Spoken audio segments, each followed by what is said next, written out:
Welcome to the Non Sequitur Show. Continual watching beyond this point may result in terminal face palming and a complete loss of wokeness. You have been warned.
All right, there we go. Hey, I think that's correct. I haven't used the software in so long. Hey, welcome everyone. I don't know how many people are going to watch this. Don't really care anymore, to be honest with you. I have been so not doing stuff online and just enjoying my life, and it's been great actually. So, occasionally I do want to stream, and today is actually one of those days. It is a good weekend. It's a beautiful day out here in California, even though there's a lot of strange stuff going on with the ballots with the Proposition 50 stuff, which we'll get into. So I figured today, I was just going to kind of I don't know, go over like some stuff on Twitter and Facebook like I have before and just kind of do a compare and contrast between what I've seen from the liberal side as far as opposed to the conservative side. Like people do know that I generally consider myself to be a centrist, although central right. However, the Overton window has shifted so much that I'm probably now considered to be far Looney Tune right, I guess, according to most people. But generally, I'm moderate right, and so I kind of wanted to look at things from my perspective as opposed to the perspective that I'm seeing with comments left on my social media, because some of the comments left on my social media are just bat-esque crazy, right? I can't curse, by the way. The first 2 minutes, I guess, when you do a feed now, or else you lose monetization. Not that I make a dime off these things. I don't. But I do them because I enjoy them. That's all. I really do. I do like connecting with people. I do like talking about the discussions I like to talk about. And, of course, my neighbor who keeps walking by and distracting me, she likes listening to my stuff. And so at least one person will listen that I know for a fact will listen. So anyways, I don't want to keep these things very long like I used to. I do want to only stream for like maybe half hour, and I've got pizza that I'm going to order tonight. But in the interim, let's dive into some of the things I wanted to actually discuss, because one of them was just like a few minutes ago. Very strange comment that I saw that was posted on David Silverman's channel. If you guys remember, David Silverman was the president of Atheist. What is it? What was he? What was he the president of? One of those atheist republic things. Was it atheist no, not atheist anonymous. Whatever the hell it was, American Atheist. Thank you. I had to think about that. It's been so long since I've done anything with the atheism stuff, right? But yeah, he was the president of American Atheist, and I've always got along with the guy. We don't agree on a few things, but we always have had civil discord. He's been on my channel. I've been on his channel, but this was on his Facebook page, so it's public. I'm not like sharing anything that's not supposed to be, not shown. But this guy right here, if you guys can read this, I am streaming hopefully in 1080p. If not, let me know, and let me make sure that you can actually hear me out there. It looks like my audio is fine. But if you're having audio issues, let me know. I can adjust the gain a little bit. And yes, I got a new web camera. Look, high definition web camera. Maybe I should put on my sunglasses so I can look cool, because that sun is right there in my face. No, don't like it. But this is what this is what drives me crazy nowadays, because I'm so over this emotional nonsense that people keep bringing to my page and into my life. I keep telling people I am not going to give a crap about your arguments if they're from just an emotional diatribe laden position. I don't care about these purity tests. I don't care about personal issues you have with somebody in politics. I care about the facts. I care about the details. You can hate Trump all you want, but let's talk about the facts. And I don't give a shit what happened. Oh, there goes my monetization. I don't give a shit what happened 12 years ago, before he even ran for president. I just don't. People can talk about his bankruptcies and this other stuff, which they all get wrong. He did have bankruptcies, but they were Chapter 11s, and they weren't personal. They were actually for casinos, and he didn't own them when they finally did go out of business. But he was just reorganizing and restructuring, because that's what a normal course of business does. You file a Chapter 11, which allows you to reorganize your business to pay off debts, not like a Chapter 7 where you liquidate and you have to dissolve the business. This is what people do in business. He's a businessman. So to say that he had Chapter 11 bankruptcies is absolutely irrelevant. It makes no matter to me, because that's just the normal course of doing business. He didn't have a single solitary personal bankruptcy. But anyways, this is the kind of stuff that I really have to try to put the kibosh on when it comes to my personal social media. Because people will come to my page and they'll start using hyperbolic language that, to me, is it not that it's offensive, it's just doesn't get anywhere. If you want to call Trump names like Hitler and dictator and fascist, you have every right to do so. I mean, that's your First Amendment ability. But it's not going to do a damn thing to me as far as engaging in a dialogue, because I'm just going to think you're a loon, and I'm going to go, okay, that's your belief, put it aside, now let's talk about the facts, right? And I just messaged somebody today who wants me to come on their channel, Signs and Wonder, that I said, look, I cannot even find a single solitary liberal willing to come on to have a discussion with that isn't going to basically be insufferable, isn't going to be an emotional wreck that just wants to talk about how orange man bad, rather than talk about, okay, what's the benefits of having a yes on the Prop 50 vote? What's the benefits of having a no vote, right? Now, I will tell you right now, if you vote yes on Proposition 50, I don't think you understand what the hell you're voting for. Absolutely should be a no vote, because it's basically getting away with the Citizens Redistricting Commission, right? It basically is dissolving what the voters of California voted in to have, which is fair and equal, impartial redistricting for representation of Californians. Because in California, there's something like 46% conservative, and they just want to get rid of that. That's not fair. That's not how it works. And I do think that if, for some strange reason, and it might, I'm not going to even say that it is or isn't going to pass, because right now it's kind of a coin toss. But if it does pass, I do think there's going to be significant legal challenges to it. I really, really do. But like I said, the people that are voting yes on it couldn't even tell you what the proposition is even for, or even what the Citizens Redistricting Commission was even for, or even how probably seats work, because it's not just necessarily gerrymandering. It is beyond that. It is literally trying to wipe out 48% representation in California. That's insidious. I wouldn't even want that for the liberals. So, and I'm very much against liberals at this point. But this is what I really want to talk about. So this guy, I have no idea who this guy even is, but he wrote me, and this was only, 55 minutes ago, right? So it was within the hour. He wrote, MAGA delusion syndrome, right? A take on Trump derangement syndrome, which is a very real and legit thing. I am telling you that one day, far in the future, probably maybe decade or two, colleges will have courses on Trump derangement syndrome. It'll be something they study in psychology, because the way Trump derangement syndrome came about is a fascinating progression of propaganda and insipid ideology and Marxism and a bunch of other things that had a consilience with each other to come in and basically convince average Americans of the most ridiculous things. And CNN just came out with a poll not too long ago, and again, polls are for whatever they're worth, but this is unusual when CNN has a poll that actually expresses things that they normally would not agree with. But their polls are showing that the majority of Democrats literally have a favorable view of communism, socialism, and Marxism. This is This is unheard of. Back in the day, they actually had acts to try to prevent people that were communists from getting voted into office.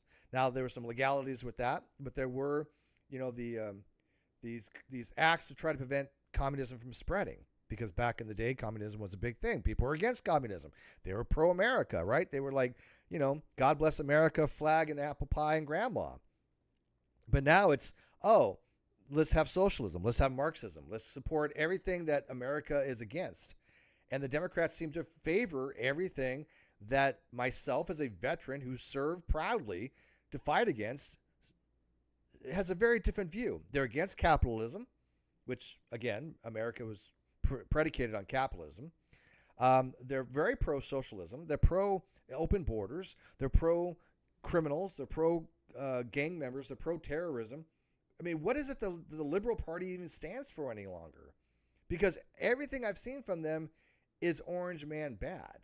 And this is an example of this. And I know I've already spoke for like 10 minutes. I haven't even got into what I want to talk about yet, so I apologize. But you know me, I ramble a lot, especially when I've had my coffee, and this is good coffee. Plus, I haven't streamed for a while. I've got to get back into it.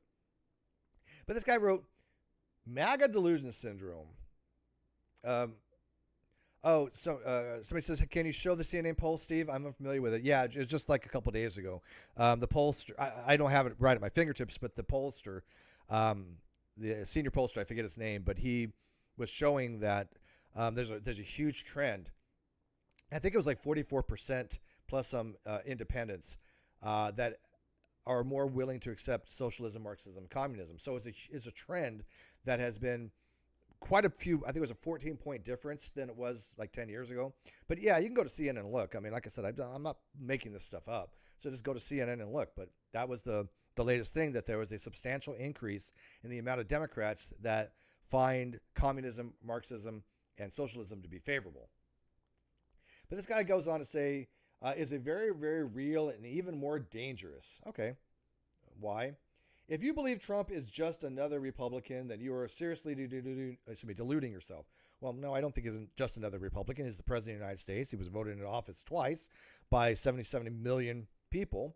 And even more so, he was voted into office the second time after Obama led a how many year long campaign of conspiracy against him. And again, this isn't mere opinion. This is actual fact. And so he's not just a normal Republican. I wouldn't say that. Or just another Republican. But I don't know where he's going with this, but let's find out. In case you didn't get the memo, I don't get memos any longer. Nobody sends me any memos. The Republican Party doesn't exist anymore. They've been hijacked by Trump. That makes no sense to me, because the Republican Party, I'm not a huge fan of some of the stuff in the GOP. This is why I'm still an independent, but will only vote Republican. I will never vote for a Democrat if my life depended on it. There's no way in hell a Democrat should ever be in office at this point, because all the Democrats have done is favor to their far left constituents, and they're wanting to give away billions and trillions of dollars of taxpayer money for these slush funds, because USAID got shut down. So that's the biggest slush fund they had. DNC is basically broke. If you go look, their funding is way low. They're investigating Act Blue, which is the donation system that they use for corruption. So I don't know what he means by the Republican Party has been hijacked by Trump. If that was the case, then everybody in the Republican Party would be lockstep with Trump, and they're not. There's a lot of people that are not lockstep with Trump. So that makes no sense. In its place, we now have the White National Christian Fascist Party. And there we go. This is where most people are going to go, why the hell do we even want to deal with somebody who says something stupid like that? Right? This is the type of seriously weaponized racist nonsense that is coming out of the liberal party, where MAGA and Trump supporters and Republicans go, as soon as you say something stupid like that, we're not going to really bother to hear anything else you have to say. Because I'm not Christian. I'm not a fascist. I'm not a nationalist with a big N. I'm a nationalist with a small n. But I am white. I was born that way. I can't help it. So What the hell does that got to do with the Republican Party? Yes, there's a lot of people in the Republican Party that happen to be Christian, that happen to be nationalists with a small n, but none of them are fascist. I have not seen a single solitary fascist in government. Not one. And the fact that they're white, just because they're white, okay, so let me explain some basic logic here. The fallacy of composition. The fallacy of composition is that you have individual things that when put together may not be the same properties of the whole. So somebody could be a white, somebody could be a nationalist with a small n, and they could be Christian.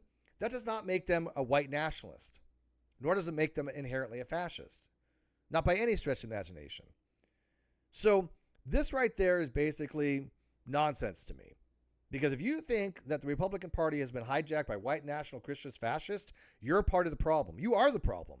You're the one that is making all these radical hyperbolic allegations that stirs up racism, that stirs up hatred, that stirs up these insane far left liberals to think that, oh, we have a case of fascism in government. We need to stop that.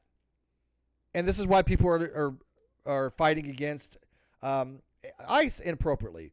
The amount of crimes against ICE have risen, 1,000% because of hyperbolic language like this, even though ICE has been around for decades. The Democrats funded ICE since 2003.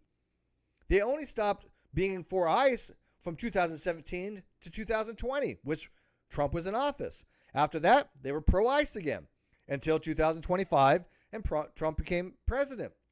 But Obama, he deported 3 million illegals. How did he do this? Through ICE. I mean, it's bizarre that people like this exist to think that the Republican Party is, quote, white nationalist Christian fascist party. You cannot take people like that seriously. You can't. So what do? Well, I've learned you just have to either ignore them or mock them. I do a mixture because I'm never going to have a civil conversation with somebody who starts off telling me that, we have a hijacked Republican Party of white national Christian fascists. No, it's never going to happen. And you can see what I wrote back. I'm like, simple, bro, that's insane. Only very stupid people believe that, because I think you have to be extremely stupid to believe that the United States of America, one of the most freed countries in the entire, actually probably the most free country in the entire world. Now people can argue, well, Sweden and Denmark or other Netherlands, sure, they have a lot of freedoms. I will grant that. But with the freedom that we have the most here is the freedom of speech. The ability to criticize our government free of government recourse, right? The government is not allowed to stifle your free speech when you criticize them. So you can criticize Trump all you want. And so if they were fascist, they would be stifling this kind of speech. But Trump isn't stifling anyone's free speech. If he was a king, we wouldn't even have the No King protest, which are self-refuting because, again, if he was a dictator, he wouldn't even allow them to happen. They don't even know what the hell they're protesting. I've watched Caitlin Bennett from Liberty Hangout. Love her stuff. She'll ask liberals, what is it you're protesting? I still can't get a solid answer. I still don't know what the hell they were protesting. I may never know what they were protesting because none of them had any coherent arguments. There was a lot of, again, personal attacks against Trump and incorrect understandings of things. And maybe one or two of them had a small minor point here and there, but nothing to the point where you would want to demonstrate against the sitting president who's doing a magnificent job. I'm sorry, but politically speaking, Trump has been doing absolutely an amazing job as president. Just because those who didn't vote for him don't like it doesn't mean that he's not doing a good job. It just means that the people that lost the election, the people that voted for Biden or Kamala or Hillary or whatever, they're not getting their way. And they cannot handle that. They cannot handle that the vast majority of people did not want those views. They don't want communism. They don't want Marxism. They don't want socialism. They don't want open borders. They don't want taxpayers paying for healthcare costs for illegals. They don't want men and women's sports. They don't want kids being castrated and mutilated and having gender surgeries. They don't want any of that stuff. The vast majority do not. It's like 90-10, 80-20 issues here. So what is it that they're actually politically protesting? Because I have yet to figure it out. Brandon, hey, Brandon, good to see you. Brandon says, what about Trump sending the National Guard into American cities for law enforcement? Isn't that unconstitutional? Absolutely not unconstitutional. In fact, it is absolutely required by the Constitution under Article 2, Section 3. President Trump has a duty and an obligation to protect American citizens. If cities are not doing it, he has to go in and do that. The National Guard has been called out many times over hundreds of years by the president. Why is it that, okay, that Lyndon B. Johnson called out the National Guard? Why is it that many presidents have called out the National Guard to quell uprisings and insurrections and when the mayors or the governors cannot do their jobs effectively? He has a moral and legal responsibility to do that. So where in the Constitution does that make it illegal? Brandon says, as far as I know, the military isn't supposed to operate on soil. There's no such. No, the Posse Comitatus Act doesn't say that. The Posse Comitatus Act, or Comitatus Act, states that the president cannot use the military as police against American citizens unless there is a insurrection act invoked, unless there's a national emergency. You know, if he decides to put martial law in place, if he goes with the actual insurrection act, then he can use the police for that. But that's not what National Guard are doing. The National Guard are not acting as police. They're acting as guards against federal facilities so the police in the cities can go out and fight crime rather than having to fight these protesters and protect federal property from the protesters. So the National Guard comes in and says, hey, look, we'll stand here and we'll protect the ICE facilities. We'll protect the infrastructure. You as a local law enforcement go out and fight crime like you're supposed to. Perfectly legal to do that. Again, he's required to do that under Article 2, Section 3, I believe, of the U.S. Constitution. What's happening is you have these governors, Pritzker and LA's mayor and San Francisco, Newsom, all of them, they have these sanctuary cities. And they say, no. We don't want you to come in and protect our citizens. We don't want you to protect our federal buildings. And they can't do that. They cannot second guess the president when it comes to that. And SCOTUS has determined the president has the final say on this.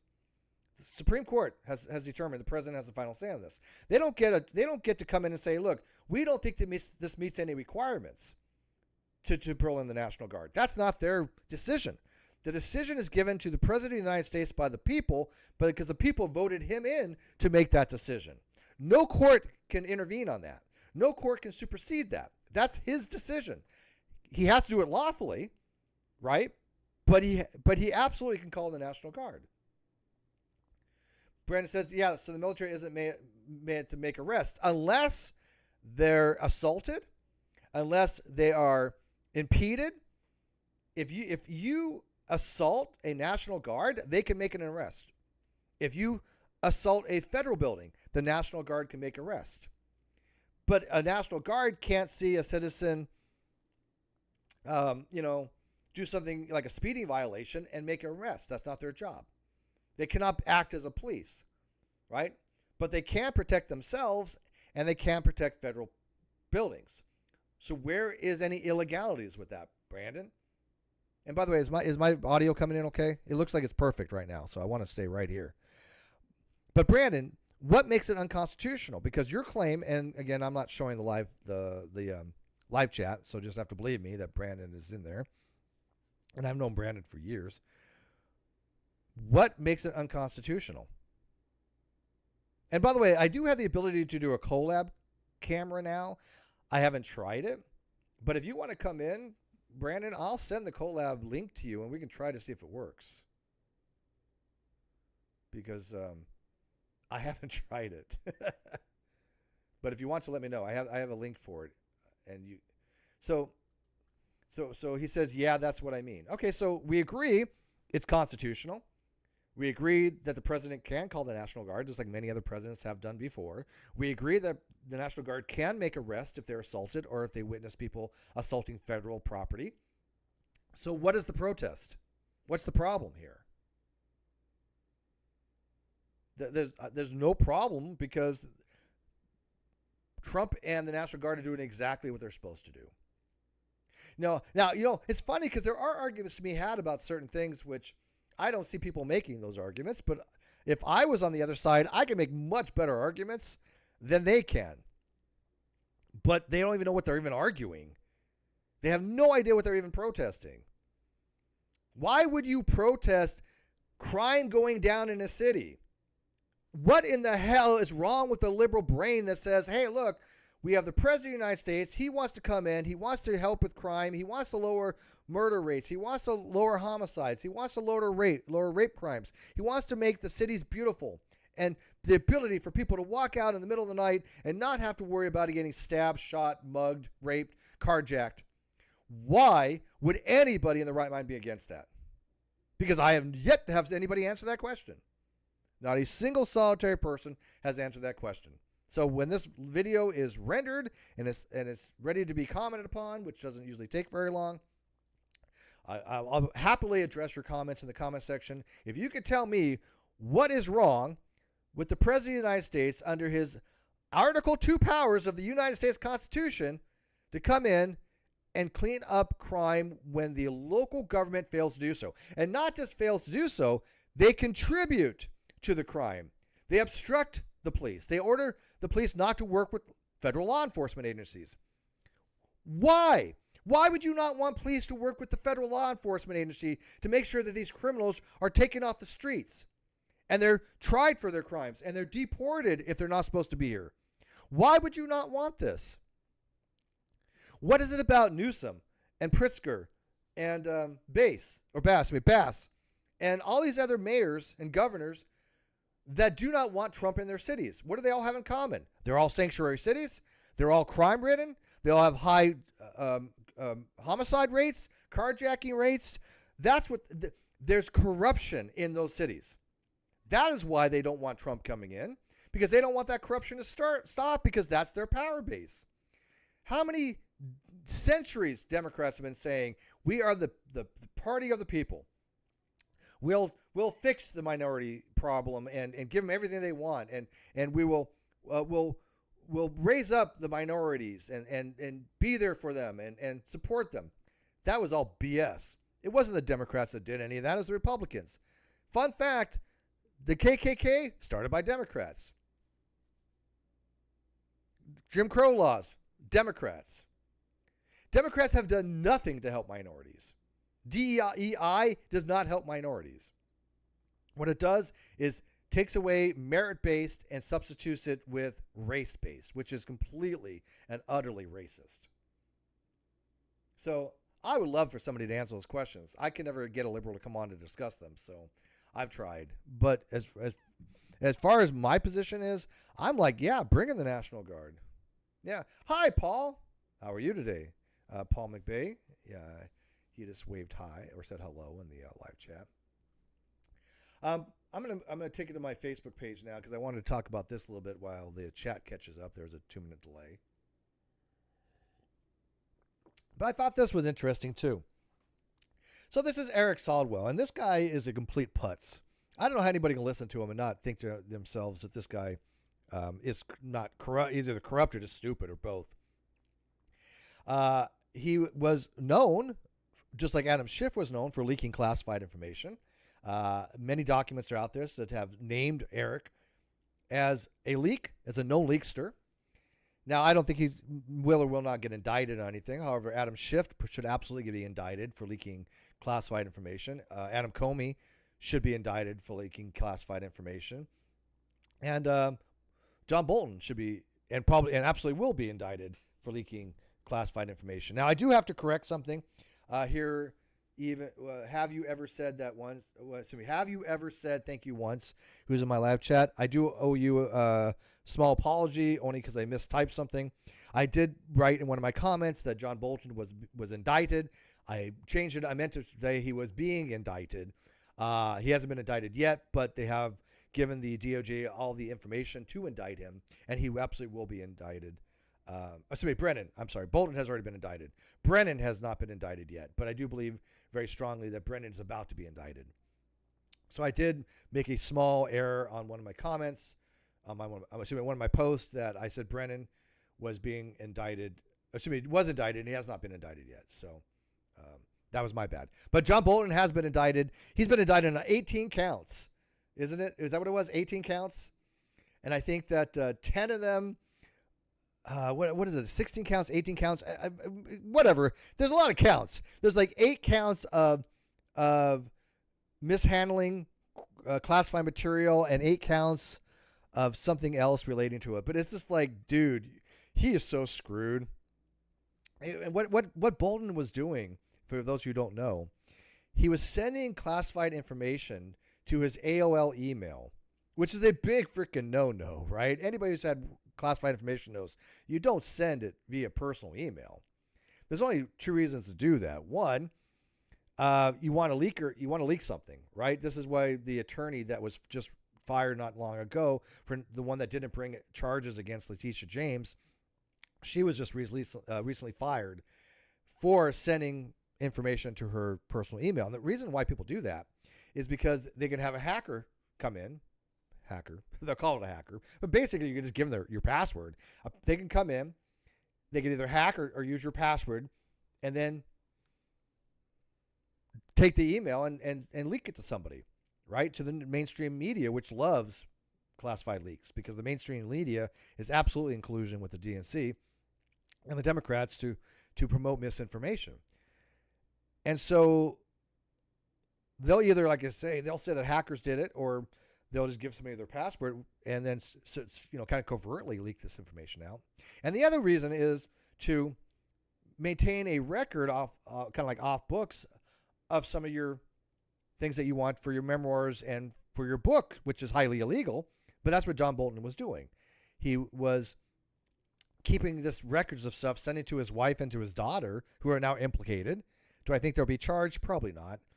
I don't think they should be. I think they were kind of wrapped up in this, and I don't think they had any ill intent. But he was completely mishandling classified information. And again, the problem was that he would condemn Trump and other people for doing what he was guilty for, and yet Trump wasn't guilty for it, because as president, he has certain abilities to do classified stuff. Paul says, "I missed you, Steve." Aw, you're sweet. I missed myself. Like I said, I don't stream much. I got to tell you, I've been living life pretty well lately, and I've just been happy. And so I don't want to deal with online bullshit, to be honest with you. The only reason I even do the streams that I do even more, like I said, is one, because I want a record for my friends and family, that if should ever happen to me, or in the future one day, they can come back and see that, look, I tried to explain to my friends and family what the hell was going on. I want to leave the world in a better position than when I came into it, because we're all going to die eventually. And so my whole position has been, why not make the world a little bit a better place than when you left it? I think as societal creatures, we have an obligation. And that's just my ethics. That's how I view things. People don't have to agree with me on that. They could be sociopaths. They could be psychopaths. They can go out seeking to harm people. I don't want to be like that. I want my daughter especially to know that her father was a good man, and that he stood up for what was right. And I'm sorry, as much as some people may disagree with me, Trump was right. MAGA is right, period. End of story. If you have any evidence to the contrary, I'm happy to listen to it. But these long diatribes and invectives that I've seen, like calling the Republican Party white nationalist, Christian, fascist, whatever, yeah, I have no interest in that. If you want to talk about Trump personally, I just don't have an interest in that, because it's meaningless. I want to know how you feel about his presidency and why you would protest the president of the United States sending in troops. That just makes no sense. But anyways, this real quick, and then I'll get back to the live chat. He says, Merrick Garland, who used to be an attorney general, as a private citizen, while Trump was in office, rigged the 2020 election. Well, Trump did not rig the 2020 election. In fact, quite the opposite. Obama absolutely tried to rig both elections, the 2016 and the 2020. He had the mainstream media in his pocket. And this is what I find to be interesting. So Trump put this on Truth Social. He said, just in, documents show conclusively that Christopher Wray, who was the former head of the FBI, deranged Jack Smith, who was a special prosecutor who's now under investigation for a multitude of things. I think it was the Hatch Act that he's being investigated of violating. Merrick Garlick, who was another attorney general. Lisa Monaco, another attorney general. All and other crooked lowlifes from the failed Biden administration signed off on Operation Arctic Frost. They spied on senators and congressmen, women, and even taped their calls. They cheated and rigged the 2020 presidential election. These radical left lunatics should be prosecuted for their illegal and highly unethical behavior, and I think they will be. Arctic Frost was based upon a pretext of the Russia hoax, the Steele dossier, which I've talked about before. Here's what people need to understand. They signed off on spying on Trump's campaign, even to the degree that they had 4 FISA warrants. The fourth one, their lawyer literally doctored an email in order to get that 4th FISA warrant. This is not opinion. This is hard fact that you can go look for yourself. And they used these things as a pretext to try to spy not just on his campaign, but on Republicans that supported him, such as Turning Point USA, Charlie Kirk. There's an overlap there. All this stuff is related. There's no question about it, right? I mean, they were spying on Turning Point USA. Why? Because they supported Trump. Now, I am antithetical to what Candace Owens puts out. I mean, she's just a Looney Tune, right? She's all putting out that Trump, I guess, had something to do with it, or this was like Israel's conspiracy. No, I do believe this was a sort of lone shooter. I do believe that he did have help as far as people in his Antifa discords, or these people that were knowledgeable about it. There were definitely people there that day that knew what was going to happen. I do believe that.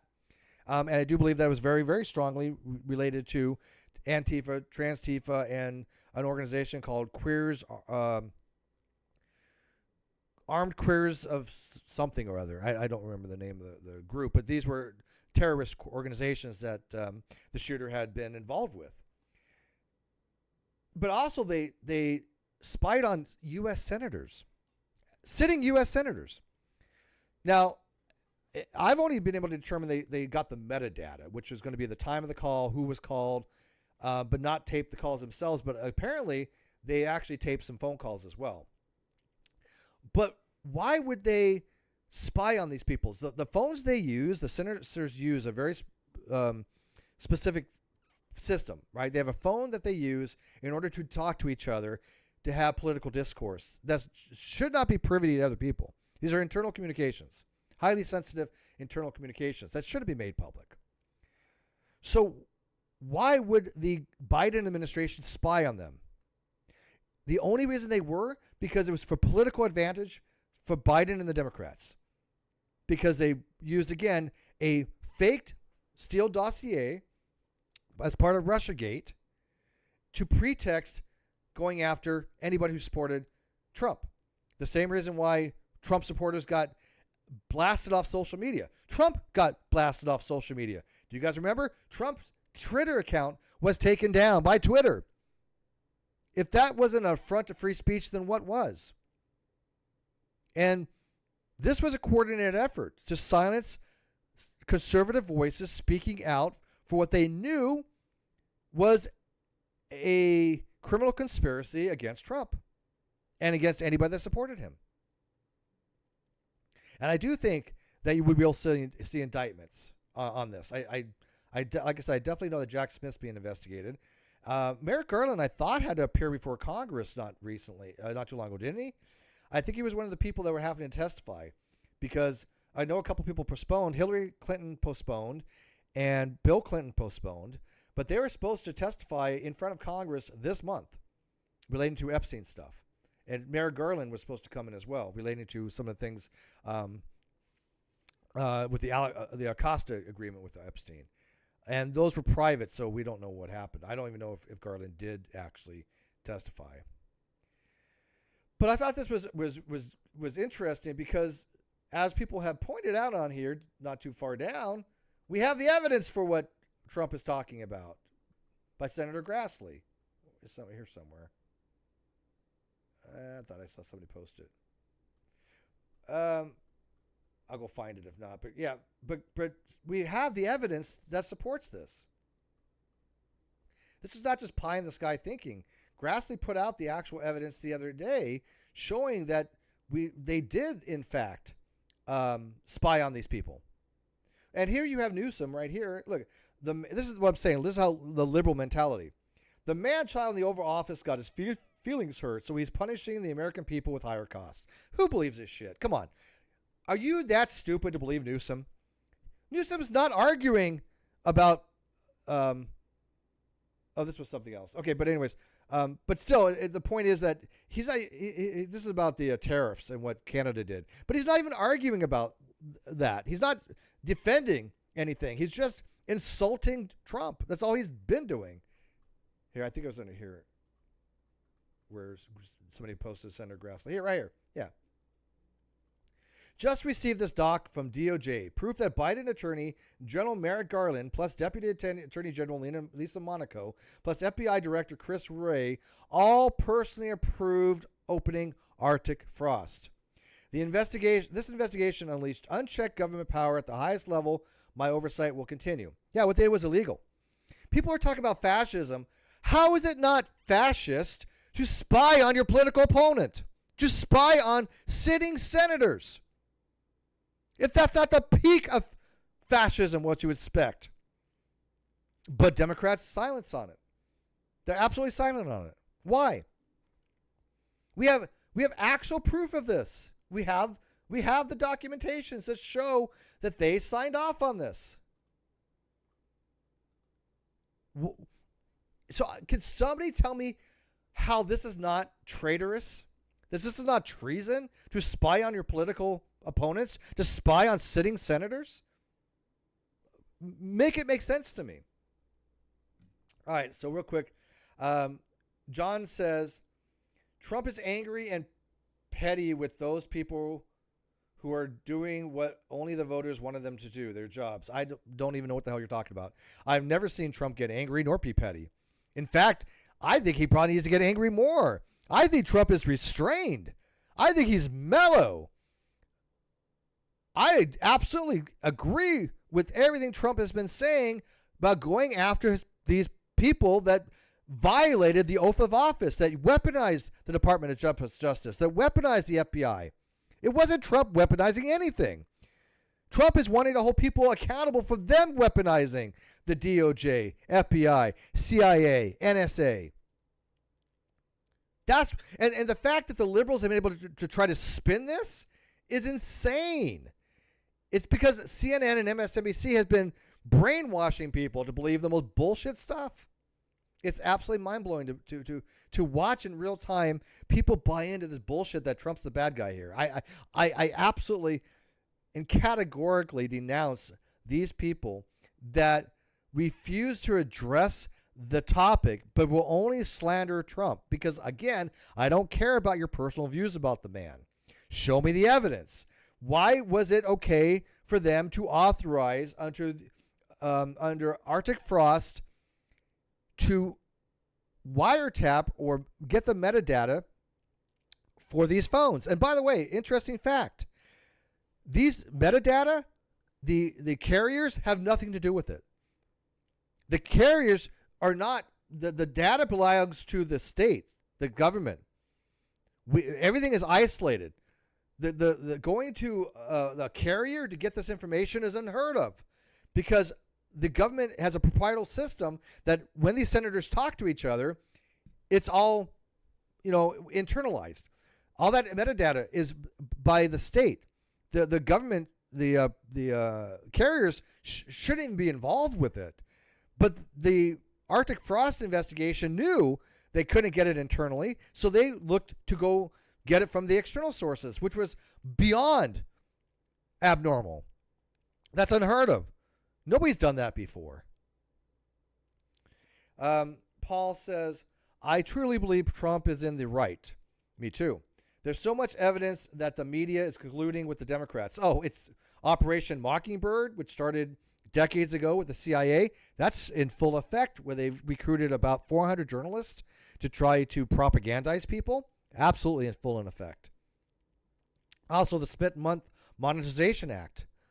That was in, was it 2012 or was it 12 or 16? I think it was 2012.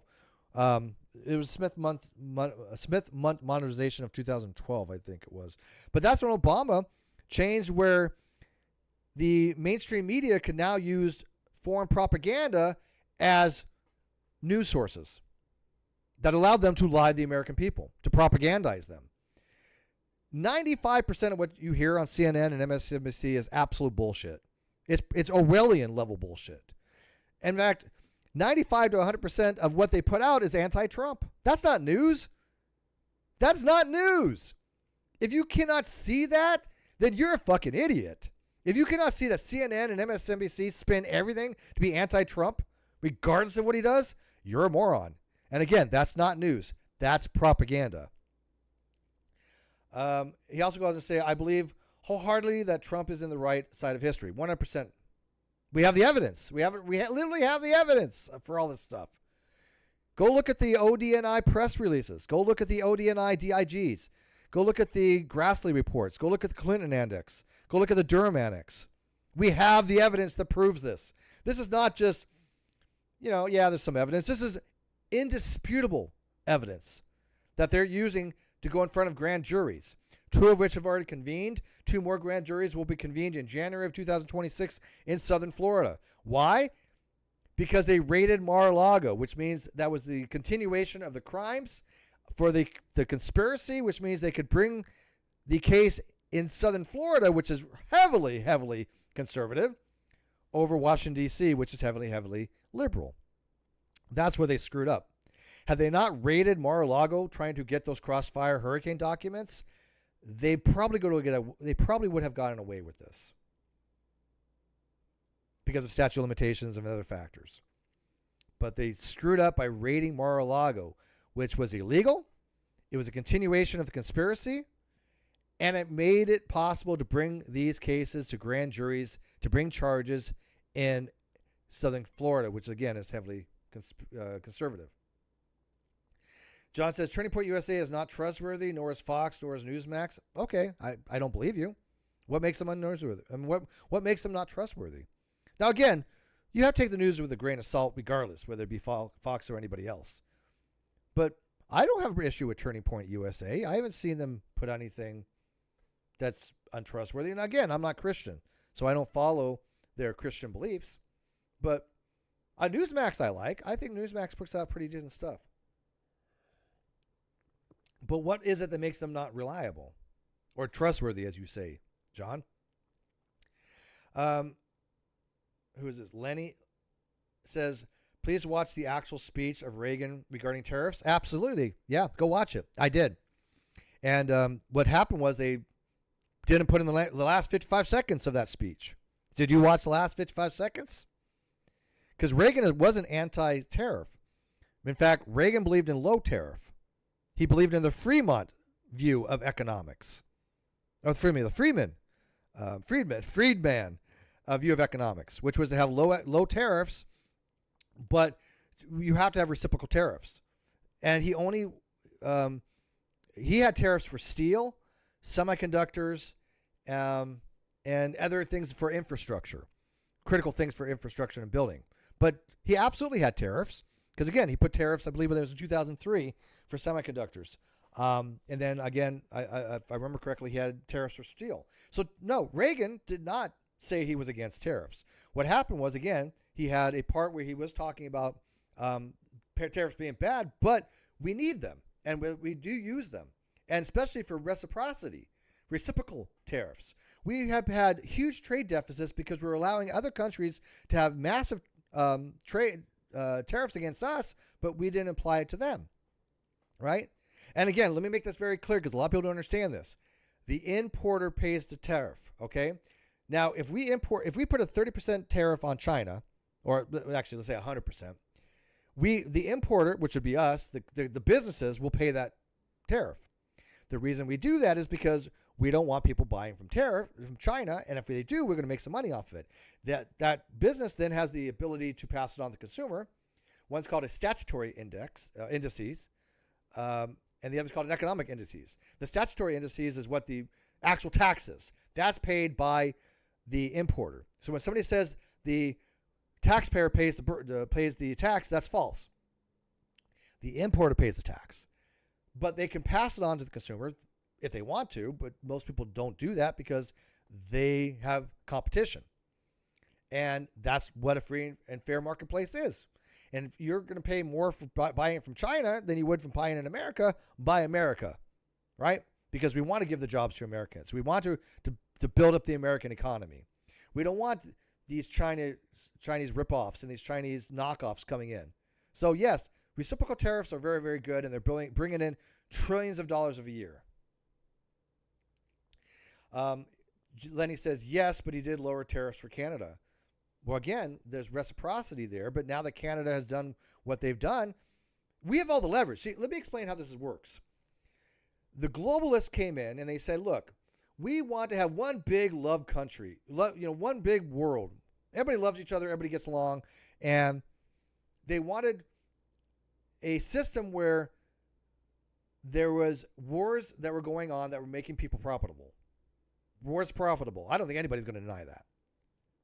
So they called them neocons at the time. John Bolton was a big, big neocon at the time.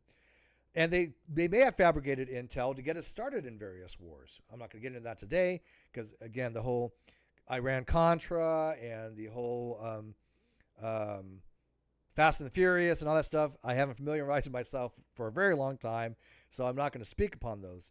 But I can tell you that we did get in a lot of wars that we probably didn't need to be in. But war is profitable. And so Trump took a different approach. Now, keep in mind, Trump is not a politician. Trump is a businessman. If you want to understand Trump, understand he's a businessman. And he said, look, I want to do away with globalization. I want to decouple from China. I want to have what's called segmentation, where you have different groups of people deciding to trade with each other rather than one big global marketplace. And he got 30 big countries involved with that to trade with us. The EU, I believe, now has, and the UK has. But he says, look, you can either trade with us, you can trade with China, but you're not going to be trading with us both. So he's going to say, look, we're the powerhouse. We're making money. We have trillions of dollars in investments coming in. Do you want to trade with us, or do you want to trade with the other people? And they're going to have to make some serious decisions of who they want to trade with, because you have the bigger trade, which is going to be America and those who want to trade with us. And you're going to have Canada now and China and a few other places that, want to have these trade wars. And again, America doesn't want that. We don't want to have to place, these huge reciprocity taxes or reciprocal taxes on other nations. So we'll say as leverage, hey, we'll lower your tariff if you want to trade with us. And because we do that, how about having peace in your area? How about we help you prosper? That's how he's ending these wars and these conflicts, because he's saying, look, you guys have been at war for several centuries in some cases.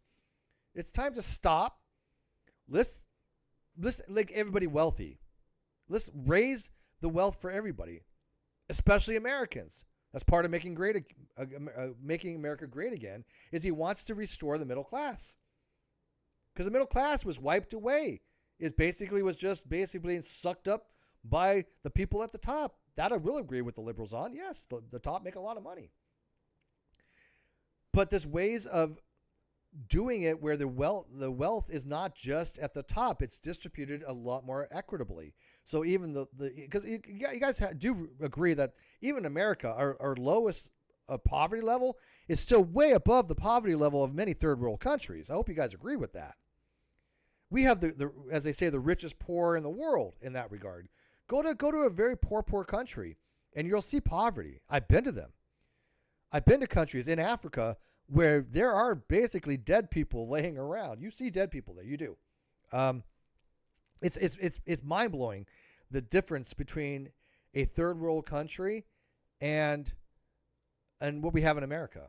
But this is what the liberals seem to want. They want a third world country. Instead of raising everybody up like Trump wants to raise everybody up and making our cities safe and making the poor richer and making the middle class richer and making everybody have a livable wage to be safe, liberals have to have civil war. They have to have race disparages. They have to have civil unrest because that's their power base, because they're the ones coming in and saying, look, we're fixing all this for you. No, they're not. Trump could fix it. Trump could bring in the National Guard and reduce crime. So what are you fixing? What is it that liberals are fixing? They're not. They don't want it fixed. And in fact, this is not, again, just mere opinion. You can trace Act Blue donations. They go to the Democrats. You can trace Antifa funding. They go to the Democrats. Soros, Ties Down Foundation, Antifa, being funded by Democrats, being funded by taxpayer money. Again, that's fact, not fiction. You can go and look for yourself to see that Antifa is being funded by foreign money, which is illegal, and domestic sources, which is also illegal because it's taxpayers' money, because they want the civil unrest. They want people fighting each other when they're not fighting the criminals. And then the Democrats come in and say, look at the civil unrest. They're causing it. If people just stopped fucking causing problems and said, hey, look, we have a president that wants to fix shit. Let's see what he can do. Because we've done that with every other president. Why was Trump any of it different? Why is it when Reagan came in, Reagan did a pretty impressive job. And we said, okay, let's see what he can do. Even when Obama came in, let's see what he can do. Biden was too brain dead to do anything. He wasn't in charge. People know this. He was completely ran by the autopen, completely ran by a cabal of his innermost, close people. But Trump, for some reason, they're like, oh, we're going to do everything in our power to fight against him. Why is that? Like, seriously, why is it that Trump is the only president that has this much pushback? It is because the mainstream media has put out nothing but negative stuff about him for a decade. And it's brainwashed people with this Trump derangement syndrome. One second, I got to move stuff around here so I can get to where I want. Gosh dang it. One sec. I haven't done this in so long. Oh, there we go. Okay. So again, if you can answer my questions for me, please do so in the comment section, because I have yet to find a single solitary person that can explain to me what has Trump done so bad as president. And again, I don't want to hear about anything personal with him. I don't care, because it's all blown out of proportion. If I had one more person say, well, he's a convicted felon, I don't care. 34 felonies, I don't care. They were all unconditionally discharged, all of them. They were all politicized. They were all because of laws that were made strictly to go after just Trump. Nobody else had ever been convicted of any of these things, because there were new laws to go after and created and manipulate to try to prevent Trump from being president again. The whole system was rigged. The judicial system, the CIA, the FBI, the president, all down. They rigged it against him. And we all know this for a fact now. Whether you want to believe it or not, that's your decision. But we know the judicial system has been compromised. We see it all the time with these judicial activists that will pretend that they are the president of the United States and willfully override what he is trying to accomplish. And that's just, in my opinion, the most absurd thing I've ever seen in my entire life. I've been around a long time, guys, seen a lot of presidents come and go. I was born under, who was I born under? Nixon. I believe I was born under Nixon.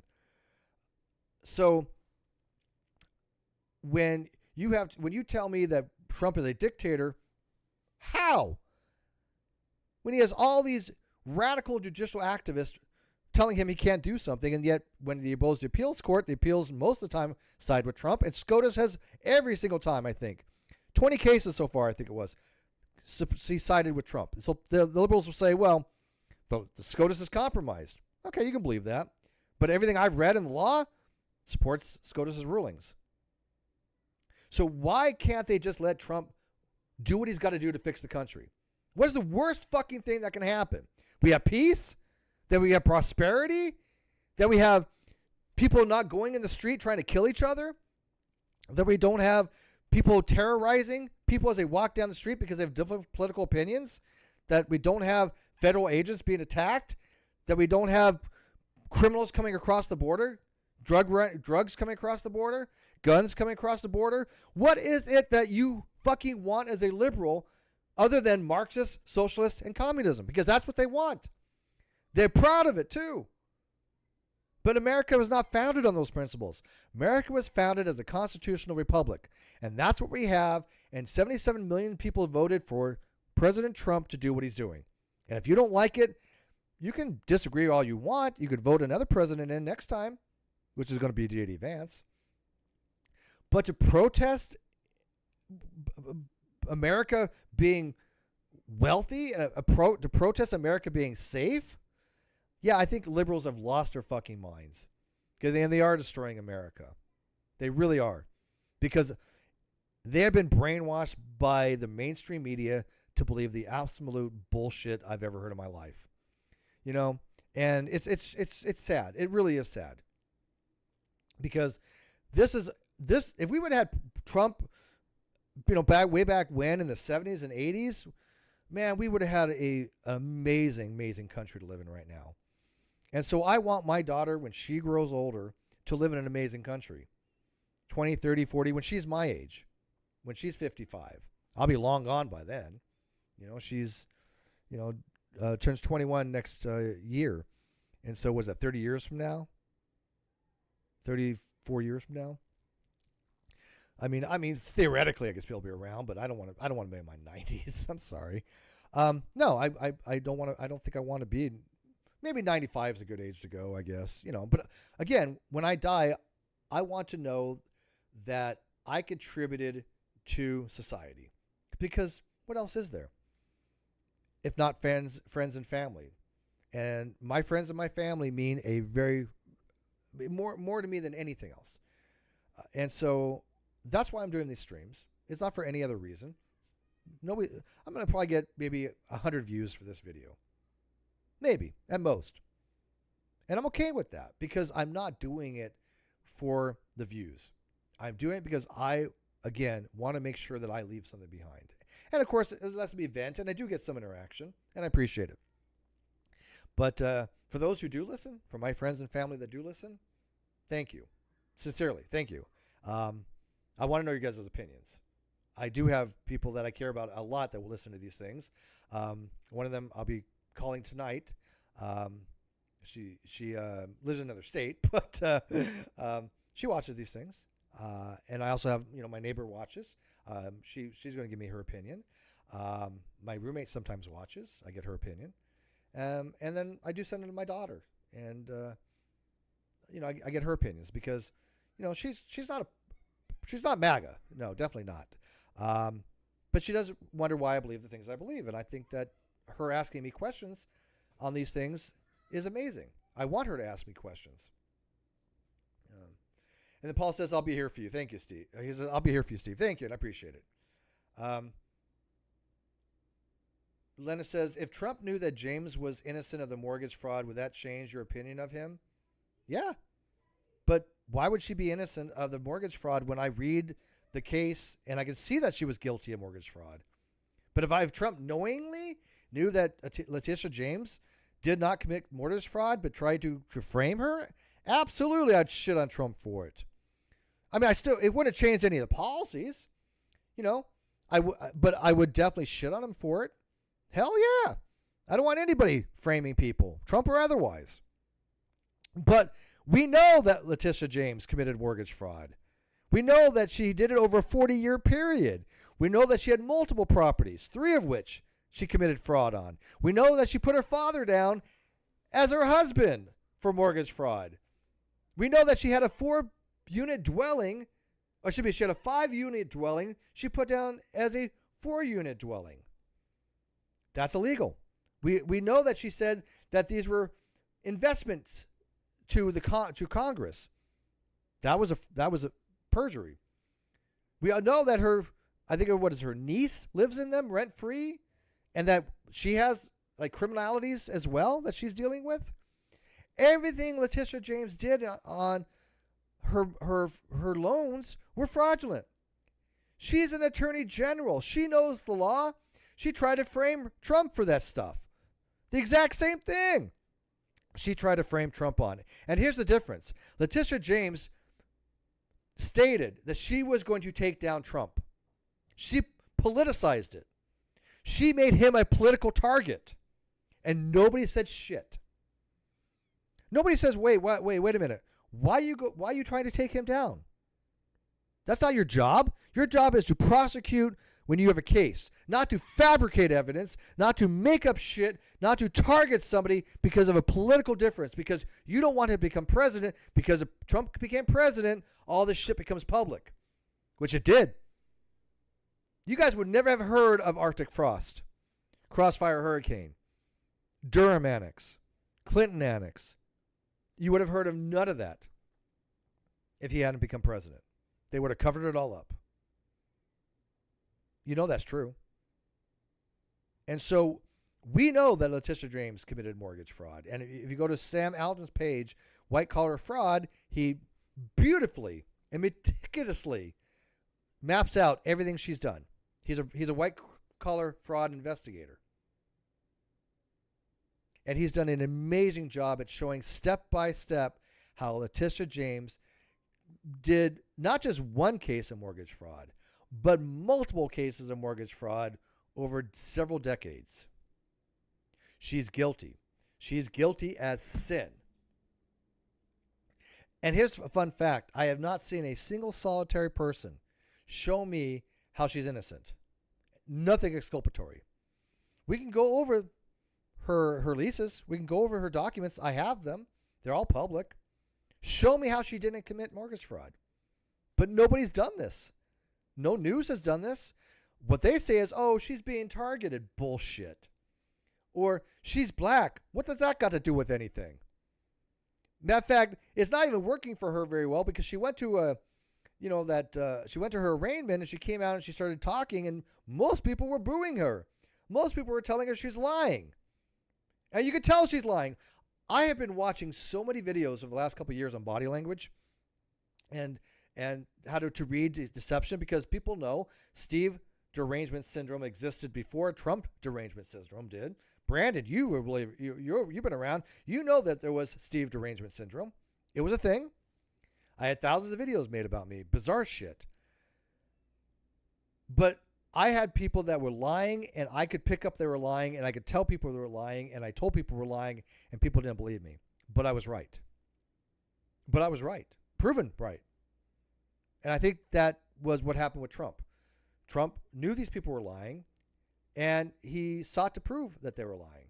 And he became president again to get back into office to make these documents public, which is exactly what he did. In fact, the last official act that Trump did when he left the presidency in 2020 was he declassified Crossfire Hurricane.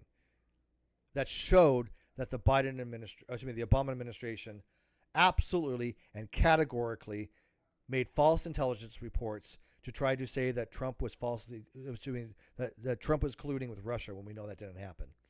It was a coup. It was a coup d'etat. It was sedition. It was treason. No time in American history has an outgoing president ever sabotaged an incumbent president the way that Obama sabotaged Trump. No time in history. Somebody said, legal evil covered it fully. Legal evil is an absolute partisan hack. Everything I've ever seen Legal Eagle put out is crap. I watch a lot of lawyers, a lot of legal stuff on this stuff.